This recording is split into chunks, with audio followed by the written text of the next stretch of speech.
Allez, bonjour à tous chers camarades, on se retrouve dans la version arcade de Caveman Ninja alias Joe Mac pour une petite vidéo réaction, je dirais pas coup de gueule car je n'aime pas trop ce terme de coup de gueule qui a un côté très putaclic.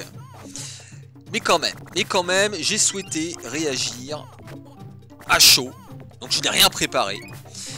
Mais suite à ma vidéo impression de New Joe Mac, donc la sorte de remake ou plutôt remaster de la version originale sortie récemment sur PS3, et suite à mes let's play sur ma chaîne secondaire qui ont abouti à ce que je le platine, donc je précise que je suis désormais bien placé pour le critiquer.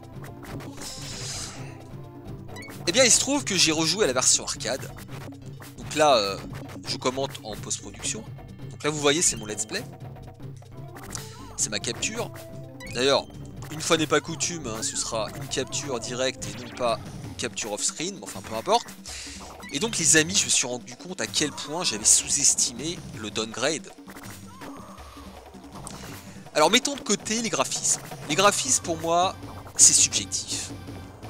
Évidemment, les vieux cons comme nous, les quadragénaires qui ont connu les jeux vidéo en pixel art, ont beaucoup plus d'affect pour ce style de graphisme. Mais on peut totalement préférer les graphismes plus lisses, plus fins et en meilleure résolution du remake. Il n'y a pas de problème.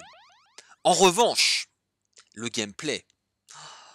Ah les amis, alors je vous avais dit que le gameplay était plus mou, était moins réactif, moins dynamique. Bon, ça se confirme. Là, il n'y a pas photo. Et donc, je vais pas revenir là-dessus. À part dire que, simple exemple, même si je l'avais mentionné dans la vidéo impression, quand vous retournez dans la version arcade, c'est immédiat. Il n'y a pas un putain de délai pour se retourner. Et ça, je peux vous dire, ça va tout changer, notamment face au boss. Et ça, je l'avais déjà dit, donc je reviens pas là-dessus. Alors, première chose qui me vient à l'esprit, là, en regardant le let's play, la charge. La charge, dans le New Joe Mac, est moins intuitive. Pourquoi? Parce qu'en fait, que ce soit au niveau des bruitages ou même de l'animation, on ne voit pas exactement à partir de quand on peut lâcher le coup. On ne distingue pas graphiquement à partir de quand on peut lâcher le coup. Alors c'est pas totalement vrai, on le voit un petit peu, mais c'est trop subtil. Mais je veux dire, pourquoi vous avez changé ça sans déconner? C'est tellement plus fun, c'est tellement plus agréable dans la version arcade. Et je parle pas des bruitages, déjà les bruitages sont beaucoup plus satisfaisants. Pourquoi avoir changé ça? Pourquoi vous avez changé un truc qui fonctionne? Moi ça me tue ça. Et je vais revenir de manière générale sur ce principe qui est de faire des remakes qui sont des copier-coller, parce qu'on va pas se mentir, le New Joe Mac c'est un putain de copier-coller. Mais dans ce cas-là, si vous faites un copier-coller, faites-le bien. Parce que de deux choses l'une, soit vous réinventez totalement le jeu, et là, on peut être plus tolérant, parce qu'il y a une prise de risque. Mais si, au final, ça aboutit à faire la même chose, mais en moins bien, quel intérêt de ce remake? Autre chose, vous avez peut-être vu, on a perdu une attaque. Et ça, je l'avais oublié. On a perdu l'espèce d'attaque de dédoublement, hein, qui consiste en fait à se lancer soi-même, et qui est en plus une attaque qui est particulièrement efficace. Pourquoi l'avoir supprimée? Je veux dire, quel intérêt là encore? Enfin, je veux dire, ça apporté de la variété. Dans les suppressions qui n'en sont pas une, parce que apparemment ça existe toujours, mais sauf que c'est extrêmement rare, c'est le fait de rapetisser. Apparemment c'est possible dans New Joe Mac, mais c'est extrêmement rare. Pourquoi? Troisième chose, quand on prend du piment, on peut cracher des flammes. Apparemment ça existe dans New Joe Mac, je l'ai vu chez un autre youtubeur, mais moi je l'ai jamais eu. Donc je ne sais pas pourquoi. Autre chose là que je vois, les attaques de boss, les combats de boss. Il y a des patterns en moins. Mais quelle flemmardise, mais quelle paresse! Je vais vous dire pourquoi ça m'énerve en fait. Mais c'est parce que on a un matériel d'origine qu'il suffit de copier-coller. Après, je vais vous dire, le gameplay, peut-être que tout le monde n'a pas les compétences pour réaliser un gameplay aussi précis que la version originale. Et d'ailleurs, c'est pas le cas, je vous ai dit, c'est moins précis, c'est moins réactif, il y a une forme de lag. Mais par contre, en termes de contenu, pourquoi vous avez supprimé des trucs, quoi? Cette attaque-là, je répète, n'existe plus. Bon. Mais c'est pas fini! C'est pas fini! Dans le stage précédent, je me suis rendu compte que les sauts n'avaient pas les mêmes conséquences. C'est-à-dire que les plateformes, en fait, ne sont pas agencées de la même façon. Et c'est extrêmement pénible, dans le stage précédent, de progresser, tout simplement parce qu'on a tendance à sauter trop haut, et du coup, on se fait toucher par les ennemis du haut. Alors que dans la version arcade, c'est beaucoup mieux équilibré. Et ce problème d'équilibre, on le retrouve ici aussi. Dans la version New Gen Mac, on est bombardé d'ennemis, et notamment par les piranhas, qui vous agressent. Et c'est insupportable. Là, c'est beaucoup plus équilibré, beaucoup plus agréable, et tout simplement beaucoup plus fun. Et donc, je me suis rendu compte, le comble, c'est que New Gen Mac est plus difficile que la version arcade. New Gen Mac est plus difficile que la version arcade. Alors vous allez me dire, mais attends, c'est pas un défaut finalement, ça apporte du challenge. Oui, mais il faut que ce soit bien fait. Là, c'est plus difficile parce qu'il y a vraiment des passages pétés. Et encore heureux, je connaissais le jeu sur le bout des doigts.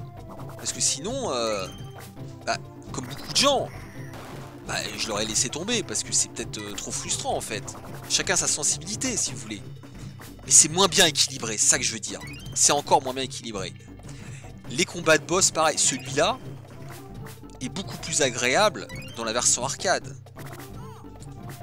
Alors ensuite, les musiques. Ça pareil, j'en avais parlé, mais le défaut de la version arcade, c'est qu'il y a très peu de thèmes. Mais bordel, quel thème? C'est des thèmes qui foutent la pêche. C'est des thèmes gays. Dans le remake, c'est de la soupe. C'est de la soupe. Ils ont essayé de faire un truc, entre guillemets, plus dessin animé. Mais, excusez-moi, c'est pas terrible, quoi. Ça distille pas une bonne ambiance. Je parle pas des bruitages, j'en ai déjà parlé. Les bruits de chasse d'eau, complètement décalés. Et puis les attaques qui manquent de punch. Pourquoi vous changez des bruitages qui sont de qualité? Vous pouvez les améliorer, mais pourquoi vous changez la nature des bruitages? Mais je veux dire, ils sont excellents dans la version arcade. Pourquoi vous les modifiez? Ça me tue, ça. Ensuite, séquence. Là, pareil, je l'avais senti. Mais c'est pire que ce que je pensais. En termes de réactivité, cette séquence-là. Cette séquence, c'est du fun en barre. Là, ce que vous voyez à l'écran, c'est à la fois défoulant et fun. Voilà, tout simplement. Et dans la version New Gen Mac, il y a une...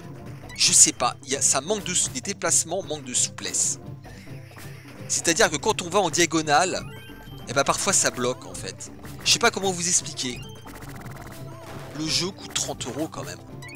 C'est pas un petit jeu à 10 € ou voire à 15 €, c'est un jeu à 30 €, les mecs. Ça me gonfle parce qu'encore une fois, là il y avait tout sur étagère, il suffisait de faire la même chose avec des nouveaux graphismes. Ok, il n'y a pas de souci. Ça me dérange pas sur le principe. Et avec l'argument du mode Extend. Alors le mode Extend, pour ceux qui ne me suivent pas sur ma chaîne secondaire, il faut savoir qu'en fait il n'est pas fini. Le mode Extend s'arrête au 3e ou 4e niveau. Donc ils n'ont pas étendu tous les niveaux. Et il n'y a même pas de crédit à la fin. Il n'y a même pas de crédit à la fin. C'est pour vous dire vraiment le sentiment de gâchis que l'on ressent en fait avec ce New Gen Mac. Alors je ne sais pas ce qui s'est passé, est-ce qu'ils n'ont pas eu le temps de le finir? J'ai l'impression que c'est ça. Je pense qu'ils n'ont pas eu le temps de le finir. Le mode Extend se finit sur 2-3 mots en mode merci d'avoir joué et c'est fini. Il n'y a même pas le boss final, il n'y a même pas les derniers niveaux. Bref, ça me fait halluciner. 30 €. Je répète que le jeu vaut 30 €. Écoutez, qu'est-ce que... Je suis sûr que j'oublie des trucs, c'est ça qui est fou. Parce que quand j'y ai joué, je vous assure, j'ai rejoué à la version arcade, je me suis dit, toutes les 5 secondes, je me disais c'est moins bien. Il n'y a pas un seul truc qui est mieux. Là pareil, c'est un détail, mais les babes qu'il faut sauver, elles sont tellement plus mignonnes dans la version arcade. C'est tellement plus rigolo en fait, c'est tellement plus c'est tellement plus comique. L'aspect comique est beaucoup plus patent. Voilà. Bon, écoutez, je vais pas l'enfoncer, mais vous avez compris. C'est très décevant. Donc je ne conseille pas New Gen Back. Voilà. Le jeu coûte beaucoup trop cher. À moins de 10 €, pourquoi pas. Mais franchement, quel intérêt dès lors que le mode Extend propose si peu de contenu?